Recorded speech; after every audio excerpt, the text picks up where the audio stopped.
नमस्कार। जय श्री राम। शिक्षाप्रद बोध कथाओं में आपका स्वागत है। शिक्षाप्रद बोध कथाएं हम आपको लगातार सुनाते हैं।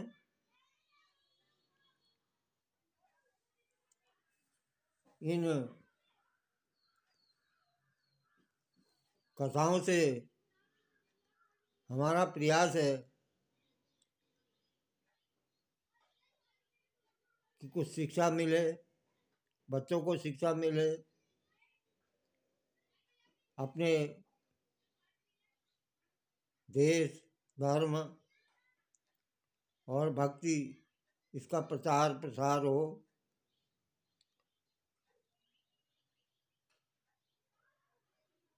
हमारा ये प्रयास है कि आप इन बोध कथाओं को सुनें और सुन करके मनन करें।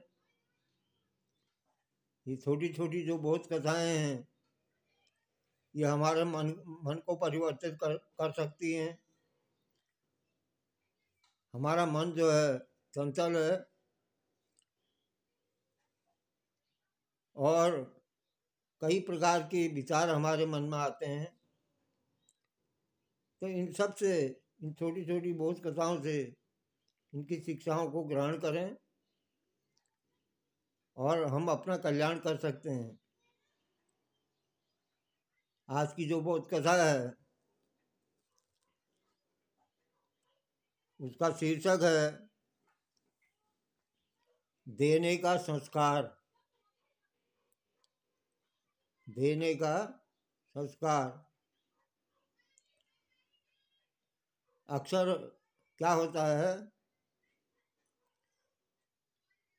कई लोगों में देने का संस्कार नहीं होता है, दान करने का संस्कार नहीं होता है। कभी वो कोई चीज दान नहीं करते हैं। दान करने की आदत डालनी चाहिए, देने की आदत डालनी चाहिए। दे करके जितना हम देते हैं उससे 1000 गुना हमको वापस मिलता है। ऐसा विचार करके भी देना चाहिए। अहंकार से नहीं देना चाहिए, लेकिन ये सोच विचार करके देना चाहिए कि जो मैं दे रहा हूँ वो हमको जरूर मिलेगा, 1000 गुना वापस आएगा हमारे पास। इसी प्रकार से एक संत थे, उन्होंने अपने द्वार पर के एक दरवाजे पे गए वो भिक्षा के लिए और आवाज लगाई, भिक्षाम देही। एक छोटी सी बच्ची आई बाहर और बोली, बाबा हम तो बहुत गरीब हैं, हमारे पास कुछ देने के लिए है ही नहीं, हम आपको क्या दे सकते हैं। हम बहुत गरीब हैं, हमारे पास कुछ है ही नहीं, हम आपको क्या दें। तो वो संत बोले,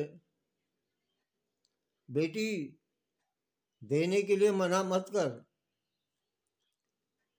तुम्हारे पास कुछ भी है, अगर कुछ भी नहीं है तो अपने आंगन की धूल उठा करके दे दे। अगर तुम्हारे पास कुछ नहीं है देने के लिए तो अपने आंगन की धूल उठा करके दे दे, धूल। बच्चे ने एक मुट्ठी धूल उठाई और संत के कमंडल में डाल दी, भिक्षा पात्र में डाल दी। भिक्षा लेकर संत अपने शिष्य के साथ आगे बढ़ गए। जब थोड़ा आगे बढ़े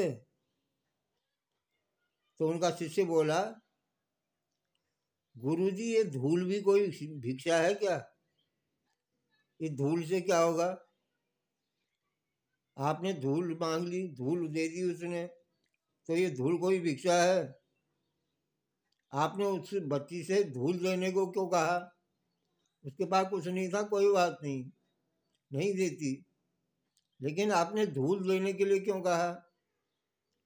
तो संत बोले अपने शिष्य से, बेटा अगर वो आज वो मना कर देती फिर कभी दान नहीं दे पाती। उसने धूल ही तो दी, क्या हुआ? उसमें कम से कम दान देने का संस्कार तो पड़ गया। उसमें उसकी ये आदत तो बन जाएगी कि मुझे कुछ देना चाहिए, तो दान देने का संस्कार तो पड़ा कम से कम। आज धूल दे दी है तो कल उस और जो है उसके पास अगर हो जाएगा तो वो दान भी देगी। इस प्रकार उसके दान देने का संस्कार पड़ गया। तो ये बहुत कथा आपको कैसी लगी? चैनल को सब्सक्राइब करें, लाइक करें, शेयर करें। धन्यवाद। जय श्री राम।